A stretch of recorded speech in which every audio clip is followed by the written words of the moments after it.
Namaste. Nam. Meditation on Srimad Bhagavad Gita. Om Parthaya Pratibodhitam Bhagavata Narayanena Swayam Vyasena Gratitam Purana Munina Madhye Mahabharatam Advaitamritavarshinim Bhagavatim Ashtadashadhyayinim Ambatva Manusandadhami Bhagavad Gite Bhavatveshinim. Om. The Bhagavad Gita, which was explained to Arjuna by Lord Narayana himself and gave him enlightenment, which was included in the Mahabharata by the ancient sage Vyasa. O Goddess, showerer of the nectar-like knowledge of non-dualism through your 18 chapters, O my affectionate mother, the destroyer of rebirth, I meditate upon thee. Krishna Vandana. Vasudeva Sutam Devam Kansachanuramardanam Devakim Paramanandam Krishnam Vande Jagadgurum. Son of Vasudeva, slayer of Kansa and Chanur, extreme delight for Mother Devaki, Lord Krishna, the supreme teacher of the universe, my salutations to you. And our beloved Lord Krishna, the supreme teacher of the universe, is now going to tell us in this 66th Shloka or 65th Shloka of the Sankhya Yoga of Srimad Bhagavad Gita as how a person with the steady wisdom behaves in handling the crisis, in having attained the tranquility. In the previous shloka, he has told us that having gone above, having abandoned the raga as well as dvesha, attachment as well as aversion to the sense objects, but still living amongst those sense objects, as one establishes all the senses under his control, that person enjoys tranquility. That person enjoys peace of mind. And now Sri Krishna again in this 65th shloka also is further telling that what happens when this tranquility is attained. When one attains this peace of mind, what exactly happens then? So Sri Krishna tells, prasāde sarva-duḥkhānāṁ, prasāde in peace, in tranquility, having enjoyed that state. Sarva-duḥkhānāṁ hānir asyopajāyate. Asya is.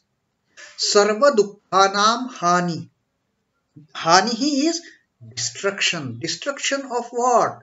Sarva-duḥkhānāṁ. All the miseries, all the sorrows, all the grief is destroyed. Having got into this state of tranquility, having enjoyed this peace, eternal peace, for that person, all the sorrows, all the grief, all the miseries come to an end. Sarva-duḥkhānāṁ hānir upajāyate asya, for him.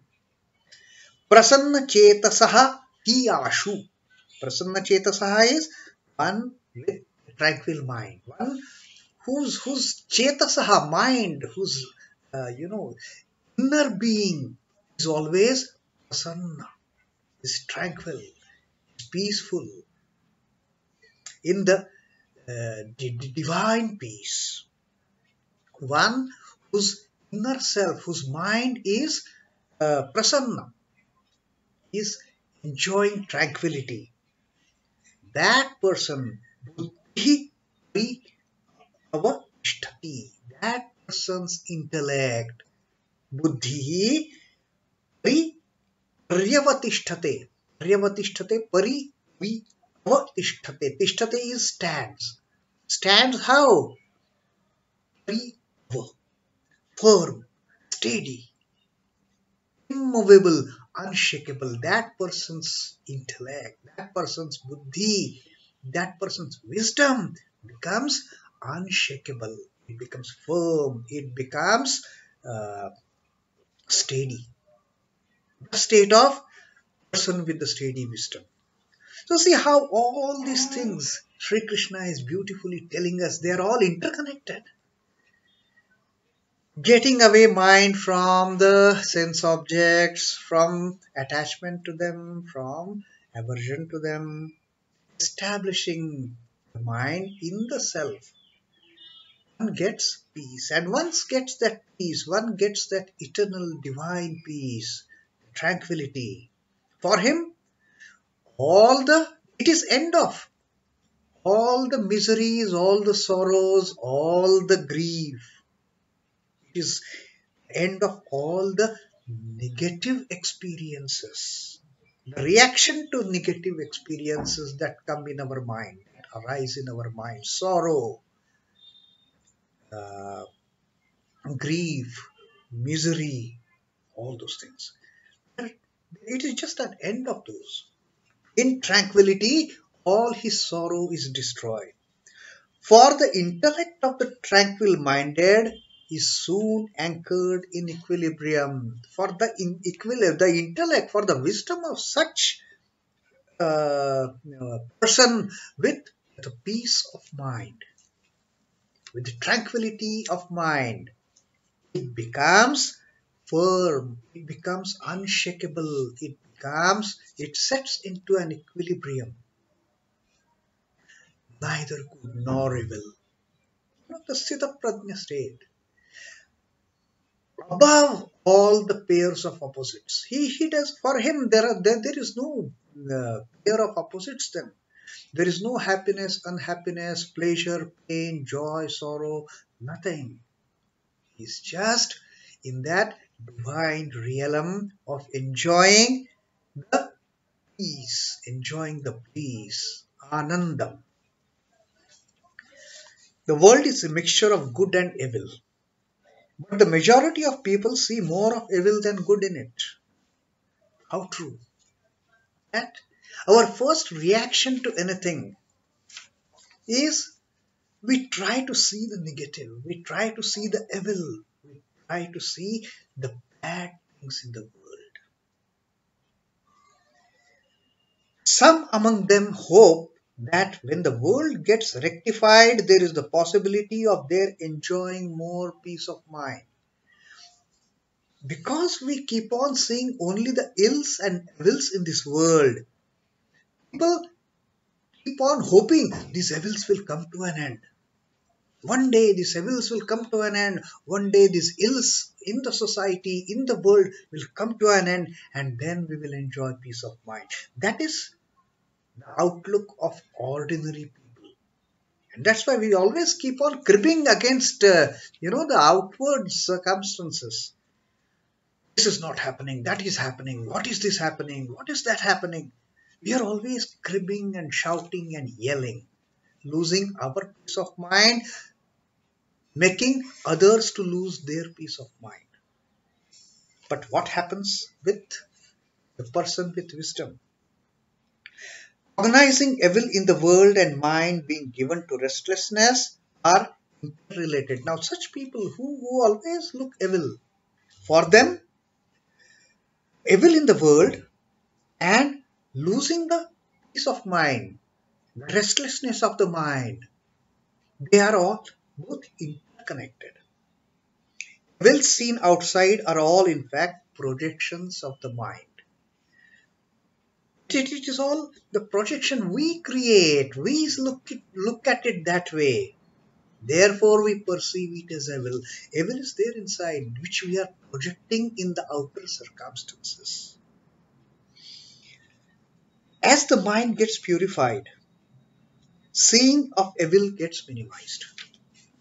as we become, go beyond the attachment and aversion to the sense object, slowly seeing this impurity, seeing these evils, the tendency of seeing evils, seeing ills, it comes down.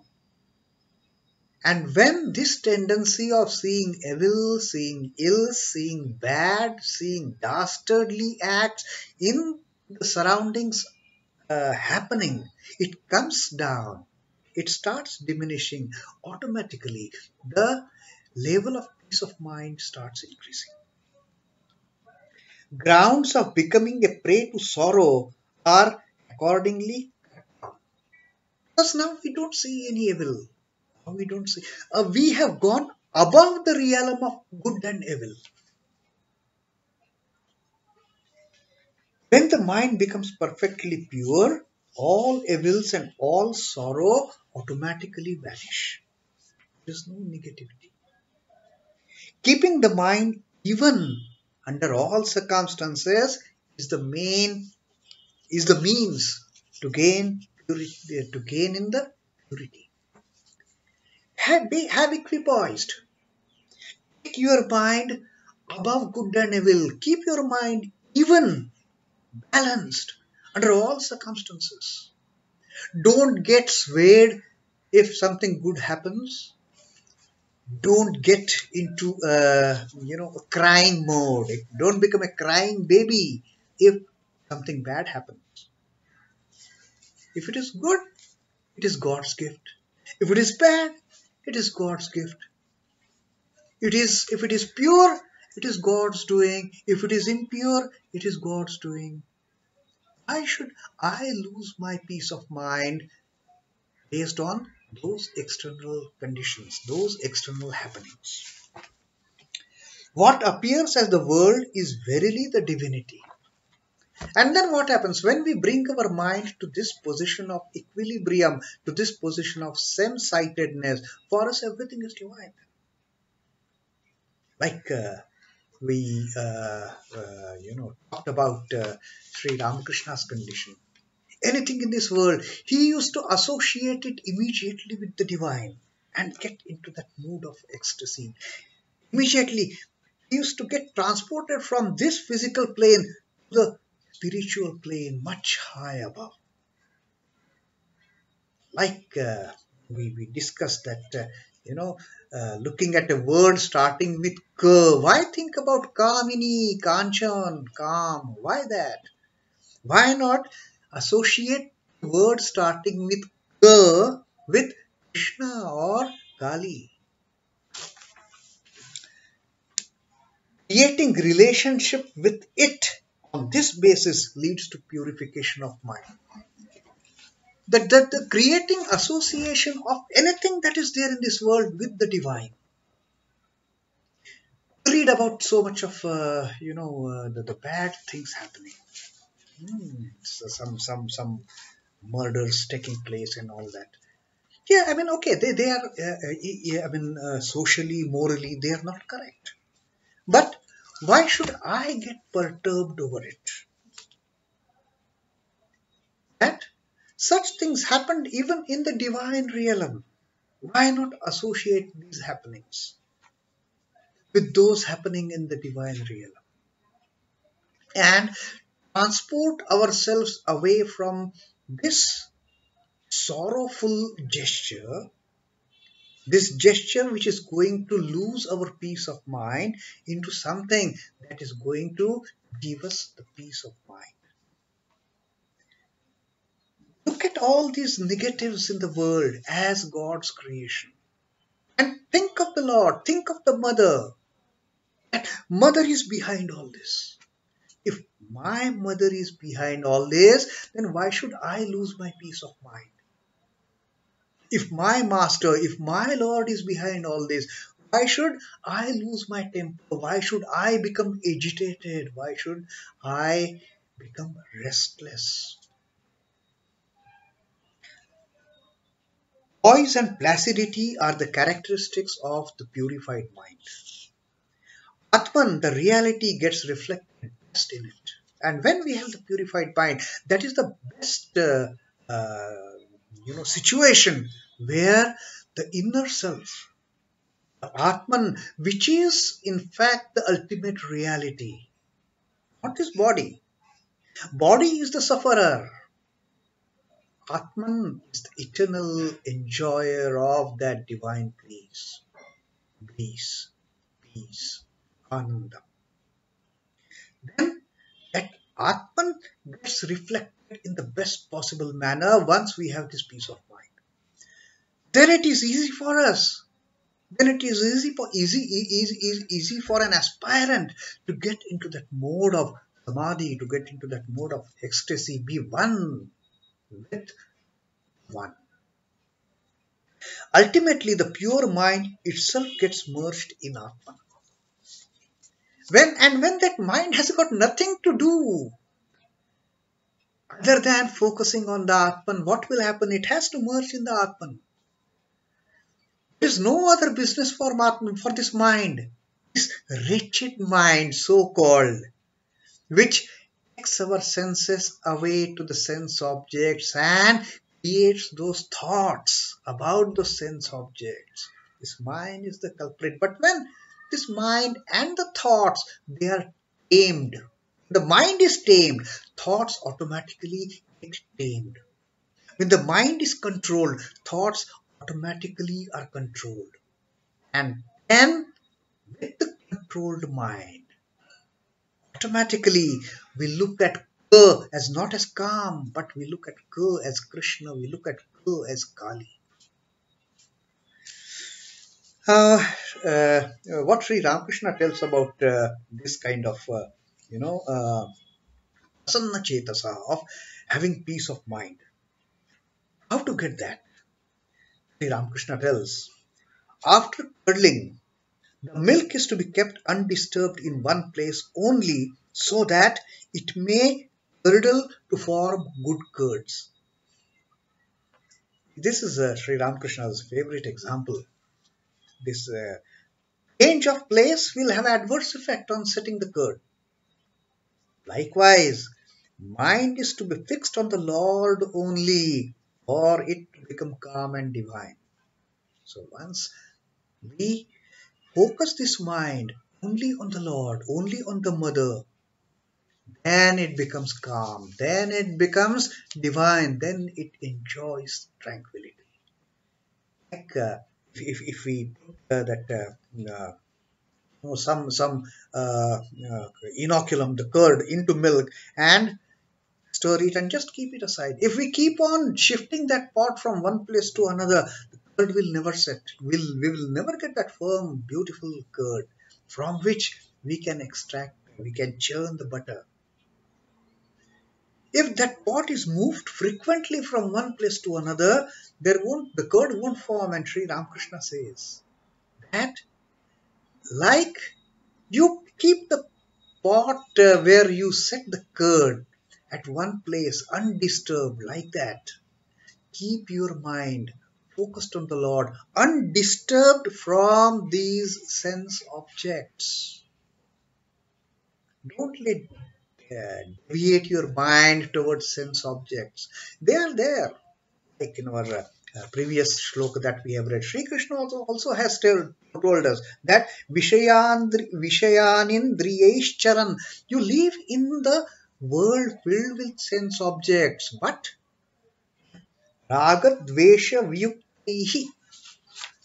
Vyukta, away from, devoid of attachment and aversion towards the sense objects. Sri Ramakrishna says, live in the world, but keep your mind at a secluded place, undisturbed. Just focus on the Lord. Devote your mind to the Lord, and then you will enjoy that moment of tranquility, that peace of mind. So that is Sri Ramakrishna's teaching also, like Sri Krishna has said, and that's how tranquil-minded, that person with the peace of mind soon attains the equilibrium. Paryavatiṣhṭhate, becomes steady, becomes sthita-prajna, becomes sthitadhi, as Sri Krishna has told. So that is our reading of the Sankhya Yoga 65th Shloka for today. Om Namo Bhagavate Vasudevaya. Shri Krishna Arpanamastu. Jai Shri Ramakrishna. Jai Thakur. Jai Ma. Jai Swami.